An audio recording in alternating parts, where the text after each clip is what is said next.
নমস্কার। আরো একবার সবাইকে স্বাগত জানাচ্ছি। আমি জ্যোতিষাচার্য, সংখ্যাতত্ত্ব এবং বাস্তু বিশেষজ্ঞ বরুণ অধিকারী। আপনি যদি একজন মকর রাশি অথবা মকর লগ্নেরও মানুষ হয়ে থাকেন, সেক্ষেত্রে আজকের এই আলোচনাটি আপনার জন্যই সব থেকে বেশি গুরুত্বপূর্ণ থাকবে।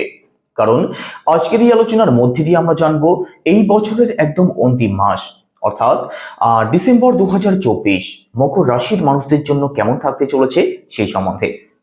সম্পূর্ণ ডিসেম্বর মাসে আপনাদের রাশিতে নবগ্রহ কোথায় ট্রানজিট করবেন, কোথায় কোথায় দৃষ্টি ফেলবেন, কোন কোন গ্রহ রাশি পরিবর্তন করবেন, আর তার উপর নির্ভর করে আপনাদের স্বাস্থ্য, আপনাদের পরিবার, আপনাদের অর্থ, সন্তান, ভাগ্য, কর্ম প্রতিটা বিষয়কে ডিটেলস আলোচনা করব, প্রতিটা ঘরকে ধরে, প্রতিটা গ্রহকে ধরে।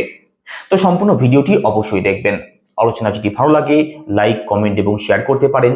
আমার সাথে যারা পার্সোনালি যোগাযোগ করতে চাইছেন, জন্মছক যারা বিচার করতে চাইছেন, ভিডিওর ডেসক্রিপশনে এবং ইন্ট্রোতেও নাম্বার দেওয়া আছে, আপনারা ফোন করে কিংবা হোয়াটসঅ্যাপের মাধ্যমে বুকিং করতে পারেন। আর আপনি যদি একজন নতুন দর্শক হয়ে থাকেন, এটাই সব থেকে ভালো সময় চ্যানেলটিকে সাবস্ক্রাইব করে নেওয়ার জন্য। তো ডিসেম্বর মাস আপনাদের জন্য কেমন থাকতে চলেছে সেটা জানার জন্য ডিসেম্বর মাসে আপনাদের রাশিতে নবগ্রহের অবস্থান কি থাকছে সেটা একটু দেখে নেওয়া যাক। আপনাদের রাশিতে ট্রানজিট করছেন শুক্র গ্রহ। আপনাদের রাশির লর্ড শনিদেব আপনাদের সেকেন্ড হাউসে অবস্থান করছেন। থার্ড হাউসে রয়েছেন রাহু। পঞ্চম ভাবে দেবগুরু বৃহস্পতি শত্রুর ঘরে অবস্থান করছেন। একই সাথে সপ্তম ভাবে রয়েছেন মঙ্গল গ্রহ। আপনাদের নবম ভাবে অবস্থান করছেন কেতু। তো একাদশ ভাবে অবস্থান করছেন রবি এবং বুধ। তো চলুন আলোচনা শুরু করা যাক। প্রথমেই স্বাস্থ্য দিয়ে শুরু করব। আপনাদের রাশির লর্ড শনিদেব আপনাদের সেকেন্ড হাউসে ষড়াশিতে অবস্থান করছেন। একই সাথে শনিদেব বর্তমানে মার্গীয় রয়েছেন। আর ষড়াশিতে শনিদেব সবসময় শুভ ফলদায়ক হয়ে থাকেন। তো স্বাস্থ্য সংক্রান্ত দুশ্চিন্তার কোনো কারণ নেই। স্বাস্থ্য আপনাদের ওভারঅল ভালোই থাকবে। শুধুমাত্র সর্দি, হাঁচি, কাশি এই সমস্ত প্রবলেমগুলো থেকে একটু সাবধানে থাকবেন। বুকের দিক থেকে অর্থাৎ শ্লেষ্মাজনিত কোনো প্রবলেম কিন্তু আপনাদের দেখা দিতে পারে। কারণ এখানে ফোর্থ হাউসের লর্ড আপনাদের মঙ্গল গ্রহ বর্তমানে নিচস্থ। তো বুক সংক্রান্ত যে কোনো দিক থেকে একটু সিরিয়াস থাকার চেষ্টা করবেন। আবহাওয়াজনিত কোনো প্রবলেম যাতে তৈরি না হয় সেদিক থেকে একটু সিরিয়াস থাকবেন। বাদবাকি মেজর কোনো ইস্যুর সম্ভাবনা থাকছে না। এবার পরিবার, সেকেন্ড হাউস থেকে পরিবারকে বিচার করা হয়। আপনাদের সেকেন্ড হাউসের লর্ডকে কর্মফলদাতা শনিদেব, যিনি আপনাদের রাশির লর্ড, সেকেন্ড হাউসে অবস্থান করছেন। আর প্রথমেই বলেছি ষড়াশিতে শনিদেব সবসময় শুভ ফলদায়ক হয়ে থাকেন। তো পারিবারিক দিকটা তো আপনাদের অবশ্যই ভালো থাকবে। পরিবার নিয়ে দুশ্চিন্তার কোনো কারণ মকর রাশির মানুষদের জন্য থাকছে না। এখানে পারিবারিক দিক থেকে যদি কোনো প্রকার কোনো সমস্যা আগের থেকে যাদের তৈরি হয়ে বসে আছে, এতদিন শনিদেব আপনাদের সেকেন্ড হাউসে বকরি অবস্থায় ছিলেন, তো পারিবারিক দিক থেকে প্রবলেম অবশ্যই ছিল। এবার কিন্তু সেটা ধীরে ধীরে আপনাদের ঠিক হতে শুরু করবে। পরিবারে আপনাদের সুখ শান্তি ফিরবে। পরিবারে একটা হাসি খুশির মহল অবশ্যই তৈরি হবে। তো পারিবারিক দিকটা ভালো নিশ্চিতভাবে থাকবে। একই সাথে সেকেন্ড হাউস থেকে আমাদের ফিনান্স, আমাদের ব্যাংক ব্যালেন্স, আমাদের সেভিংস এই সমস্ত দিকগুলোকেও বিচার করা হয়। এতদিন শনিদেব আপনাদের সেকেন্ড হাউসে অর্থাৎ ধন ভাবে বকরি অবস্থায় ছিলেন। তো অর্থনৈতিক প্রবলেম তো আপনাদের অবশ্যই রয়েছে। অর্থ কিভাবে ইনকাম করবেন অনেকেই বুঝতে পারছেন না, অনেকে ঋণে জড়িয়ে আছেন। এর থেকেও কিন্তু মুক্তির পথ ডিসেম্বর মাসে অনেক অংশেই দেখতে পাবেন। কারণ নভেম্বরের মিডিলে শনিদেব এখানে বকরি থেকে মার্গী হয়েছেন। তো এর ফল অর্থাৎ পজিটিভ ফলটা ধীরে ধীরে আপনাদের প্রাপ্তি হতে শুরু হয়ে যাবে। তো মকর রাশির মানুষরা ডিসেম্বর মাসে অর্থনৈতিক দিক থেকে অনেকটাই সচ্ছল পরিস্থিতি দেখতে পাবেন, তার কিন্তু পূর্ণ সম্ভাবনা রয়েছে। আপনাদের থার্ড হাউসের লর্ডকে দেবগুরু বৃহস্পতি কোথায় ট্রানজিট করছেন? আপনাদের পঞ্চম ভাবে ট্রানজিট করছেন। দেখুন, পঞ্চম ভাবে তো দেবগুরু বৃহস্পতির অবস্থানও যে খুব বেশি ভালো রয়েছে সেটা কিন্তু নয়। দেবগুরু বর্তমানে রেট্রোগেট রয়েছেন, শত্রুর ঘরে অবস্থান করছেন। তবুও দেবগুরু বৃহস্পতি যে আপনাদের জন্য মারাত্মক কিছু খারাপ ফলদায়ক হবেন সেটা কিন্তু নয়। থার্ড হাউসের মানুষেরা আছেন, আপনাদের অনলাইন দিকটা ভালো থাকবে। কারণ থার্ড হাউসে রাহু অবস্থান করছেন। আর থার্ড হাউসে রাহু সবসময় পজিটিভ ফলদায়ক হয়ে থাকেন। তো অনলাইন ডিজিটাল কাজ এই সমস্ত দিকগুলো তো আপনাদের অবশ্যই ভালো থাকবে। তবে কারোর সাথে আর্গুমেন্টে না জড়িয়ে পড়েন, সেদিক থেকে সিরিয়াস থাকতে হবে। আপনার পাড়া প্রতিবেশী, ছোট ভাই বোন, কাছের কোনো আত্মীয় স্বজন এদের সাথে আপনাদের কিন্তু বন্ডিং এর একটু প্রবলেম হতে পারে। অকারণ দ্বন্দ্ব বিবাদ বাড়তে পারে। কারণ থার্ড হাউসে যেহেতু রাহু অবস্থান করছেন, অকারণ প্রবলেম আপনাদের জীবনে আসতে পারে, এদিক থেকে একটু সিরিয়াস থাকবেন। কোনো উটকো ঝামেলাতে জড়িয়ে পড়ে আপনাদের কিন্তু মামলা মোকদ্দমাতেও জড়িয়ে পড়তে হতে পারে, এদিক থেকে সিরিয়াস থাকবেন।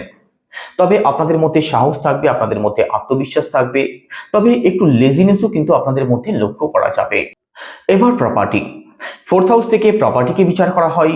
আপনাদের ফোর্থ হাউসের লর্ডকে মঙ্গল গ্রহ কোথায় ট্রানজিট করছেন? আপনাদের সপ্তম ভাবে চন্দ্রের ঘরে অবস্থান করছেন। প্রপার্টির জায়গাটাও কিন্তু ডিসেম্বর মাসে মোটের উপরে আপনাদের ভালোই থাকবে। প্রপার্টি সংক্রান্ত কোনো সিদ্ধান্ত যদি নেওয়া থাকে অবশ্যই নিতে পারেন, তবে একটু ভাবনা চিন্তা করে তবে নেওয়ার চেষ্টা করবেন, কারণ শনির দৃষ্টি যেহেতু আপনাদের রাশিতে পড়ছে। হ্যাঁ, যদিও মার্গের দৃষ্টি, আগে যে প্রবলেম ফেস করছিলেন তার থেকে অনেকাংশে বেরিয়ে আসতে পারবেন, তবুও এখনো প্রপার্টি সংক্রান্ত যে কোনো সিদ্ধান্ত একটু ভাবনা চিন্তা করে তবেই নেওয়ার চেষ্টা করবেন। একই সাথে মাতৃপক্ষ কিন্তু আগের থেকে আপনাদের ভালো হতে দেখা যাবে। মাকে নিয়ে যে প্রবলেম এতদিন ফেস করছিলেন, মায়ের সাথে তালমিলের একটু গন্ডগোল হচ্ছিল, সেগুলো ডিসেম্বর মাসে তার থেকে অনেক অংশেই মুক্তি পাবেন। মাতৃপক্ষ আগের থেকে আপনাদের অনেক অংশেই ভালো থাকবে। একই সাথে মকর রাশির বিদ্যার্থী যারা আছেন, পড়াশোনার দিক থেকেও কিন্তু আগের থেকে অনেক অংশেই পজিটিভ রেজাল্ট পাবেন সম্পূর্ণ ডিসেম্বর মাসে। পড়াশোনার জায়গাটা ওভারঅল আপনাদের ভালোই থাকবে। এডুকেশনাল কিছু পরিবর্তন যদি করতে চান ডিসেম্বর মাসে করতে পারেন। এবার রিলেশন, পঞ্চম ভাব থেকে রিলেশনকে বিচার করা হয়। আপনাদের পঞ্চম ভাবের লর্ডকে, আপনাদের পঞ্চম ভাবের লর্ড শুক্র গ্রহ কোথায় ট্রানজিট করছেন? আপনাদের রাশিতে ট্রানজিট করছেন, আর রাশিতে পঞ্চম ভাবের লর্ডের অবস্থান অবশ্যই ভালো থাকবে। তো এখানে রিলেশনে যারা আছেন, রিলেশনের জায়গাটা আপনাদের ভালো থাকবে। রিলেশন সংক্রান্ত যে কোনো দিক থেকে পজিটিভ রেজাল্ট অবশ্যই পাবেন। রোমান্টিক নেচার আপনাদের মধ্যে থাকবে। নতুন কোনো রিলেশনও কিন্তু আপনাদের হতে পারে, তারও সম্ভাবনা রয়েছে সম্পূর্ণ ডিসেম্বর মাসের মধ্যে। একই সাথে পঞ্চম ভাব থেকে আমাদের সন্তানকেও বিচার করা হয়, তো সন্তান পক্ষ কিন্তু ভালো থাকবে। বিশেষ করে যারা ফ্যামিলি প্ল্যানিং করতে চাইছেন আপনাদের জন্য যেমন ভালো সময় থাকবে, সন্তানকে নিয়ে যারা অত্যাধিক কোনো সমস্যার মধ্যে রয়েছেন, সন্তানের কেরিয়ার নিয়ে, সন্তানের স্বাস্থ্য নিয়ে, অথবা সন্তান সংক্রান্ত যে কোনো প্রকার প্রবলেমের মধ্যে যারা রয়েছেন, তার থেকেও কিন্তু আপনি নিশ্চিতভাবে বেরিয়ে আসতে পারবেন। সন্তান পক্ষ ওভারঅল আপনাদের ভালোই থাকবে ডিসেম্বর মাসে। একই সাথে দাম্পত্য জীবনের কথা যদি বলা হয়, সপ্তম ভাব থেকে দাম্পত্য জীবনকে বিচার করা হয়। সপ্তম ভাবের লর্ডকে, সপ্তম ভাবের লর্ড চন্দ্র, আর চন্দ্র প্রতি 54 ঘন্টা অন্তর রাশি পরিবর্তন করেন। তো মকর রাশির মানুষ যারা হয়ে থাকেন, আপনাদের কিন্তু দাম্পত্য জীবনের দিক থেকে একটু প্রবলেম কখনো কখনো তৈরি হয়ে যায়, কারণ আপনার যারা পার্টনার হয় না, আপনাদের পার্টনারদের মধ্যে কিন্তু মুড সুইং খুব বেশি হয়।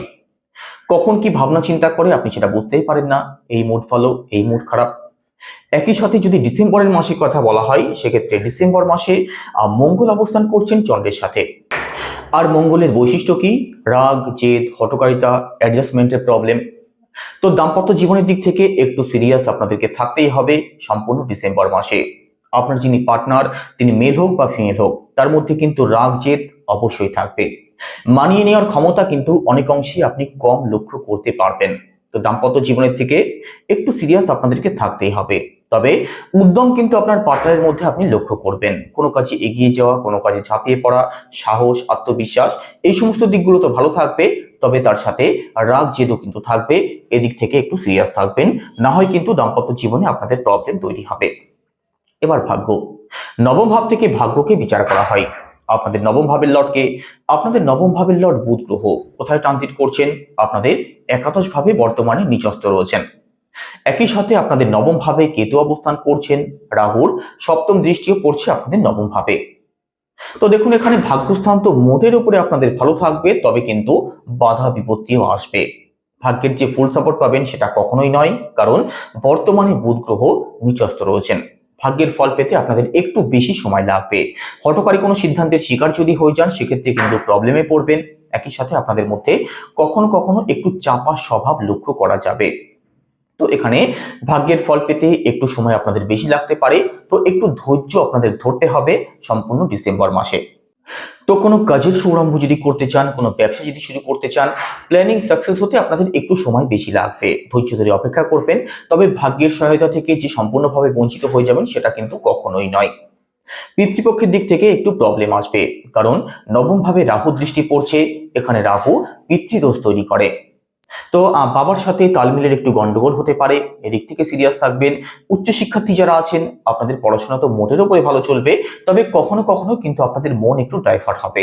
যারা লং ট্রাভেলে যেতে চাইছেন, কোনো স্পিরিচুয়াল ট্রাভেলে যারা যেতে চাইছেন, আপনাদেরও প্ল্যানিং সাকসেস হতে একটু সময় বেশি লাগবে, একটু ডিলে হতে পারে। তবে ভাগ্যের সাপোর্ট অবশ্যই পাবেন, বিশেষ কোনো ভয়ের কারণ থাকছে না, শুধু একটু সাবধান থাকতে হবে। এবার কেরিয়ার, দশম ভাব থেকে কেরিয়ারকে বিচার করা হয়। আপনাদের দশম ভাবের লর্ডকে, দশম ভাবের লর্ড শুক্র গ্রহ কোথায় ট্রানজিট করছেন? আপনাদের রাশিতে ট্রানজিট করছেন। কর্মজীবন কিন্তু আপনাদের ভালো থাকবে। আপনাদের দশম ভাবের লর্ড যেহেতু রাশিতে অবস্থান করছেন, কাজের দিক থেকে কিন্তু সুনাম সম্মান বৃদ্ধির একটা সম্ভাবনা সম্পূর্ণ ডিসেম্বর মাসে অবশ্যই থাকবে। কাজ আপনাদের ভালো চলবে, কাজ নিয়ে কোনো দুশ্চিন্তার কোনো কারণ থাকছে না। তবে চাকরির চেষ্টা যারা করছেন, আপনাদের কিন্তু একটু পরিশ্রম বাড়তে পারে, আপনাদের একটু ইফোর্ট একটু দিতেই হবে, না হলে কিন্তু আপনার সফলতা পেতে একটু দেরি হতে পারে, কারণ ভাগ্যের সাপোর্ট যেহেতু অনেকটাই কম থাকবে। তবুও চেষ্টা করলে সফলতা প্রাপ্তির পূর্ণ সম্ভাবনা ডিসেম্বর মাসে আপনাদের রয়েছে। এবার ব্যবসা, সপ্তম ভাব থেকে ব্যবসাকে বিচার করা হয়। আপনাদের সপ্তম ভাবের লর্ডকে, আপনাদের সপ্তম ভাবের লর্ড চন্দ্র, চন্দ্রের ঘরে মঙ্গল অবস্থান করছেন, বুধের অবস্থান এখানে সপ্তম ভাবে নিচস্থ রয়েছে। তো ব্যবসার দিক থেকে কিন্তু একটু প্রবলেম আপনাদের ফেস করতে হতে পারে। ব্যবসার জায়গাটা মোটের উপরে আপনাদের ভালো থাকবে, খুব ভালো না, খুব খারাপও না, তবে কখনো কখনো একটু আপ অ্যান্ড ডাউনও থাকবে। ব্যবসা নিয়ে কখনো কখনো আপনাদের মধ্যে একটু আনস্যাটিসফ্যাকশন থাকবে। তো ব্যবসা সংক্রান্ত দিক থেকে একটু সিরিয়াস থাকার চেষ্টা করবেন, বিশেষ করে যারা পার্টনারশিপ করেন, আপনাদের একটু চোখ কান খোলা রাখতেই হবে। তবে ডেলি ইনকাম আপনাদের বাড়বে, তার কিন্তু সম্ভাবনা থাকছে। তো ডেলি ইনকাম, ব্যবসা এবং পার্টনারশিপের দিক থেকে অনেক অংশেই পজিটিভ রেজাল্ট যেমন পাবেন, তেমনি অনেক অংশে আপনাদেরকে সিরিয়াসও থাকতে হবে। তো ব্যবসার জায়গাটা আপনাদের মোটামুটি থাকবে, খুব ভালো না, খুব খারাপও না। তো কি উপায় অবলম্বন করবেন? বুধ যেহেতু নিচস্থ রয়েছেন, বুধের বীজ মন্ত্র আপনাদেরকে জপ করতে হবে। সেটা কি? ওম ব্রাম ব্রিম ব্রংসা বুধায় নমঃ, রোজ 108 বার। একই সাথে সম্পূর্ণ ডিসেম্বর মাসে শনির বীজ মন্ত্র জপ করতে হবে। সেটা কি? ওম প্রাম প্রিম প্রংসা শনেশ্বরায় নমঃ, এটাও রোজ 108 বার। সাথে হনুমান চল্লিশা পাঠ করুন, উদীয়মান সূর্যকে জল অর্পণ করুন তামার কোটিতে লাল ফুল সহযোগে। তো কেমন লাগলো আলোচনা? আলোচনা কেমন লাগলো অবশ্যই কমেন্টে জানাবেন। সবাই ভালো থাকবেন। নমস্কার।